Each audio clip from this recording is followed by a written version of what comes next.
ನಮಸ್ಕಾರ, ನಾನು ಗುರುರಾಜ್, ವಿಜಯಪುರ ಜಿಲ್ಲಾ ನ್ಯೂಸ್ 18 ವರದಿಗಾರ.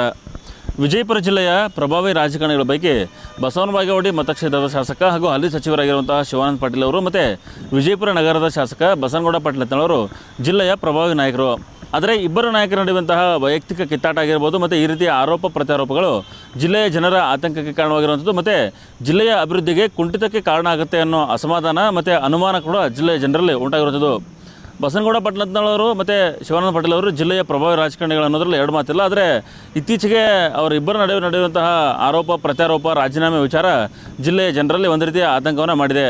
ಇಬ್ಬರು ರಾಜಕಾರಣಿಗಳು ಹೊಂದಾಣಿಕೆಯನ್ನು ಹೊಂದ್ಕೊಂಡ್ರೆ ಅಥವಾ ಜಿಲ್ಲೆಯ ಎಲ್ಲ ರಾಜಕಾರಣಿಗಳು ಹೊಂದಾಣಿಕೆಯಲ್ಲಿದ್ದರೆ ಜಿಲ್ಲೆಗೆ ಉತ್ತಮ ಯೋಜನೆಗಳನ್ನು ತರಬಹುದು ಮತ್ತು ಜಿಲ್ಲೆಯ ಅಭಿವೃದ್ಧಿಗೆ ತಮ್ಮದೇ ಆದ ಕೊಡುಗೆಯನ್ನು ನೀಡಬಹುದು ಅಂತ ಹೇಳಿ ಒಂದು ಆಶಾಭಾವನೆ ಜಿಲ್ಲೆಯ ನಾಯಕರಲ್ಲಿ ಮತ್ತು ಜನರಲ್ಲಿ ಇರುವಂಥದ್ದು. ಆದರೆ ಈ ರೀತಿಯ ಕಿತ್ತಾಟದಿಂದಾಗಿ ಪ್ರಮುಖ ಯೋಜನೆಗಳು ಕೇಂದ್ರ ಸರ್ಕಾರ ರಾಜ್ಯ ಸರ್ಕಾರದಿಂದ ತರುವಂಥ ಯೋಜನೆಗಳು ಇರ್ಬೋದು ಮತ್ತು ಜಿಲ್ಲೆಯ ಪರವಾಗಿ ಧ್ವನಿ ಎತ್ತೋದಕ್ಕೆ ಅವಕಾಶನೇ ಸಿಗೋದಿಲ್ಲ ಅನ್ನೋದು ಒಂದು ಅಸಮಾಧಾನ ಜಿಲ್ಲೆಯ ಜನರಲ್ಲಿ ಇರುವಂಥದ್ದು.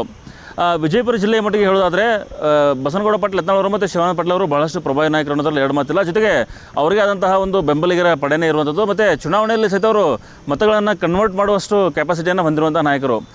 ಆದರೆ ಇತ್ತೀಚಿನ ದಿನಗಳಲ್ಲಿ ಇಬ್ಬರ ನಡುವೆ ಆರೋಪ ಪ್ರತ್ಯಾರೋಪ ಬಹಳಷ್ಟು ಮುನ್ನೆಲೆಗೆ ಬಂದಿದೆ.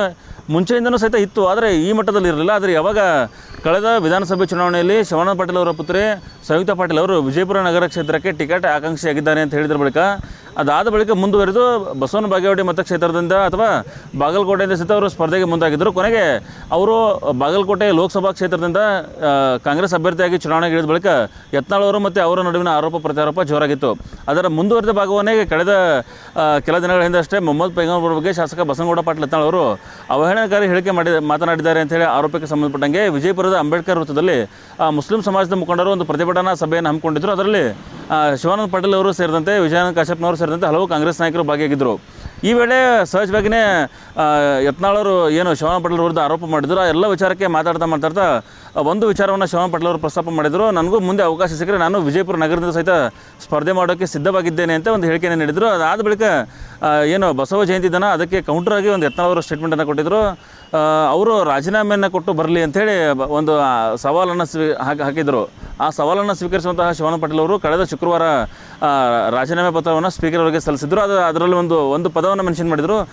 ಯತ್ನಾಳ್ ಅವರು ರಾಜೀನಾಮೆ ಕೊಟ್ಟು ಅಂಗೀಕಾರ ಆದ ಬಳಿಕ ನನ್ನನ್ನು ಮಾಡಿ ಅಂತೇಳಿ. ಅಂದರೆ ಈ ರೀತಿ ಒಂದು ಕಂಡೀಷನನ್ನು ಹಾಕಿ ಅವರು ರಾಜೀನಾಮೆ ಕೊಟ್ಟಿದಾಗ ಅದು ಅಂಗೀಕಾರ ಆಗಲಿಲ್ಲ. ಜೊತೆಗೆ ಅದಕ್ಕೆ ಒಂದು ಕೌಂಟರನ್ನು ಯತ್ನಾಳ್ ಅವರು ಕೊಟ್ಟು ಅದು ರಾಜೀನಾಮೆ ಕೇವಲ ನಾಟಕ ಅಂತ ಹೇಳಿದರು. ಅದು ಮುಂದುವರೆದ ಭಾಗವಾಗಿ ಇಬ್ಬರ ನಡುವೆ ಬಹಳಷ್ಟು ಆರೋಪ ಪ್ರತ್ಯಾರೋಪ ನಡೀತು. ಕೊನೆಗೆ ಶಿವಾನಂದ ಪಾಟೀಲ್ ಅವರು ಮತ್ತೊಂದು ನೇರವಾಗಿ ಸವಾಲನ್ನು ಹಾಕಿದರು. ನಾನೇ ಅವರಿಗೊಂದು ಪತ್ರವನ್ನು ಸಹಿ ಮಾಡಿ ಅವರು ಡ್ರಾಪ್ ಕೊಡ್ತೇನೆ, ಅವರೇ ಡ್ರಾಪ್ ಮಾಡಿಕೊಂಡು ಸ್ಪೀಕರ್ ಅವರು ಕೂಡ ಇಬ್ಬರದನ್ನು ಒಯ್ದು ಕೊಡಲಿ, ಅವ್ರಿಗಂತೂ 2 ಗಂಟೆ ಮುಂಚೆ ನಂದು ರಾಜೀನಾಮೆ ಅಂಗೀಕಾರ ಆಗಲಿ ಅಂತ ಹೇಳಿ ಅವರು ಸಹಿತ ಸವಾಲು ಹಾಕಿದ್ರು. ಆದರೆ ಆ ಸವಾಲಿನ ಬಗ್ಗೆ ಯತ್ನಾಳ್ ಅವರು ಇದುವರೆಗೂ ಮಾಧ್ಯಮಗಳಿಗೆ ಪ್ರತಿಕ್ರಿಯೆ ನೀಡಿಲ್ಲ. ಅದು ಮುಂದೆ ಯಾವ ರೀತಿ ಪ್ರತಿಕ್ರಿಯೆ ನೀಡ್ತಾರೆ ಅಂತ ನೋಡಬೇಕು. ಆದರೆ ಈವರೆಗೂ ಹೇಳುವ ಮಟ್ಟಿಗೆ ಇಬ್ಬರು ರಾಜಕಾರಣಿಗಳು ಜಿಲ್ಲೆಯ ಪ್ರಭಾವಿ ರಾಜಕಾರಣಿ ಆಗಿರೋದ್ರಿಂದಾಗಿ ಅವರಿಬ್ಬರು ಹೊಂದಾಣಿಕೆ ಆದರೆ ಜಿಲ್ಲೆಗೆ ಅನುಕೂಲ ಅನ್ನೋದು ಜನರ ಒಂದು ಮಾತಾಗಿರುವಂಥದ್ದು. ಆದರೆ ವೈಯಕ್ತಿಕ ಕಾರಣಗಳು, ರಾಜಕೀಯ ಕಾರಣಗಳು, ಹಿನ್ನೆಲೆ ಎಲ್ಲ ಸೇರಿದಂತೆ ಜಿಲ್ಲೆಯ ಅಭಿವೃದ್ಧಿಗೆ ಇಬ್ಬರು ಕೊಡುಗೆ ನೀಡಬೇಕಾಗಿರೋದ್ರಿಂದ ಇಬ್ಬರು ಸಹಿತ ಒಂದೊಂದು ರೀತಿಯ ನಿರ್ಧಾರಕ್ಕೆ ಬರೋದು ಉತ್ತಮ ಅಂಥೇಳಿ ಜಿಲ್ಲೆಯ ನಾಯಕರು ಅಭಿಪ್ರಾಯನ ವ್ಯಕ್ತಪಡಿಸ್ತಾ ಇದ್ದಾರೆ.